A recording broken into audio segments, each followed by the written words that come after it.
It is primary day in 5 states today, and many are calling it a dry run for what an election might look like in November. In Georgia today, reports of machine problems in Atlanta and the surrounding suburbs and people waiting hours in line to vote. The CDC says that health risks from in-person voting are real.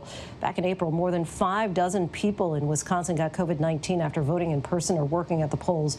And tonight, ahead of November's presidential election, there's a growing call to give more Americans the option to mail in their ballots. But as our Devin Dwyer reports, time is of the essence. Long lines, face-to-face voter check-in, and shoulder-to-shoulder ballot booths making some voters this year uneasy. I'm kind of close to that age group that they say don't go out. And I have asthma, so I worry about that. Diana Hood, a 61-year-old Texas school teacher and political independent, says she wants to vote by mail in November to avoid the risk of COVID-19. But under state rules, she doesn't qualify. In Texas, only voters over 65 with a disability or illness, in jail, or traveling overseas can apply for a mail ballot, one of the strictest standards in the country. Basically, well, the fear of COVID-19 is not a reason. However, if there is another justifiable reason, so I mean, I guess you could lie, but I probably wouldn't want to do that. You don't want to do that. But it just other states can handle it. Why can't Texas? At least 6 states are preparing to automatically send ballots to every voter this fall. California joining the list last month, citing the pandemic. I signed an executive order about an hour ago that will allow every registered voter in the state of California to receive a mail-in ballot. In Nevada today, for the first time, voters had to mail or drop off their ballots. And in Georgia, the Republican Secretary of State shifting the election to almost entirely by mail, with a record more than 1 million absentee ballots already received. In 2016, a record 1 in 5 Americans voted by mail. November numbers could far surpass that. But with COVID and just the significant expansion of the number of voters opting themselves in right now across the country, I think that number is going to be much higher than that. I think it could approach 100 million. That's roughly half the electorate. Yeah, I think it could get that high. It could even go above that. But ramping up mail balloting typically takes years to plan. Election experts say states and counties considering expanded mail voting this fall need to decide now. Those are the sorts of decisions that have to happen in June, like this month. It's not a September decision. It's not an October decision. It's literally right now to make sure election officials can adjust. Companies that print the ballots in envelopes say there's a danger they won't be able to meet increased demand if orders come too late.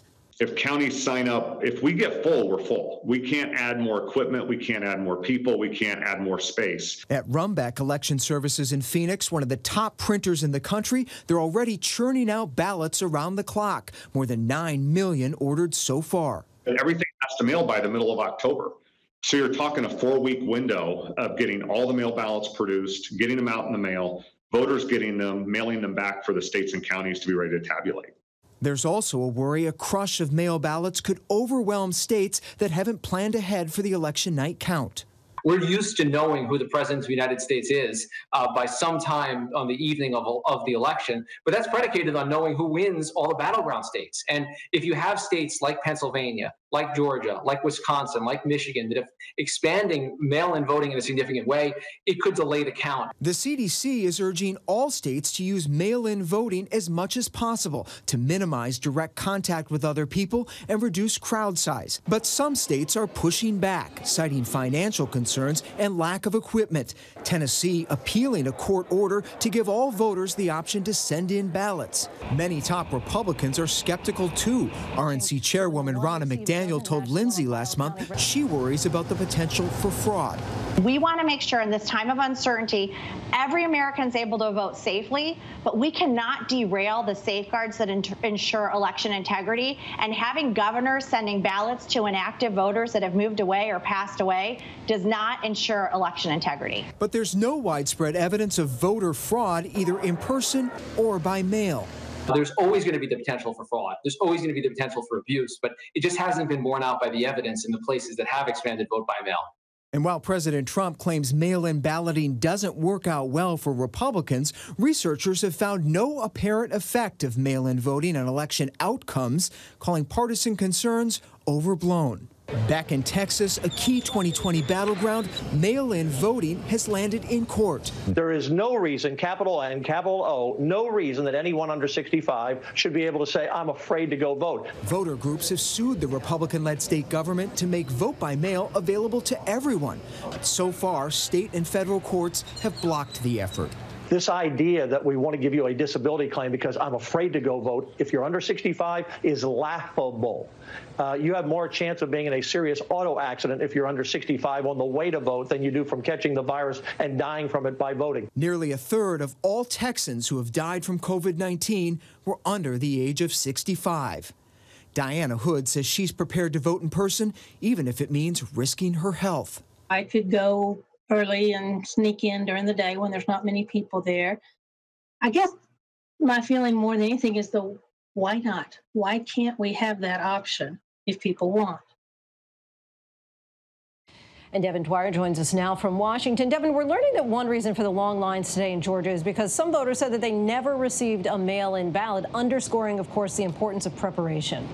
Yeah, I mean, extraordinary scenes in Georgia, Lindsay. Georgia officials had hoped to avoid a crush of in-person voting because of the pandemic. But one of the state's largest counties, Fulton County in the Atlanta metro area, said they had trouble processing a record crush of absentee ballot applications. That led to some voters not getting them in the mail. And of course, the only other alternative is to show up and cast that ballot. That's partly why we're seeing those lines today. And officials also struggling with social distancing at those polling places, delayed openings, computer malfunctions, all of this perhaps a foreshadowing of what we could see come November. Right. And in states like Texas, how vigorously do they check the validity of reasons given for why a voter might actually need a mail-in ballot?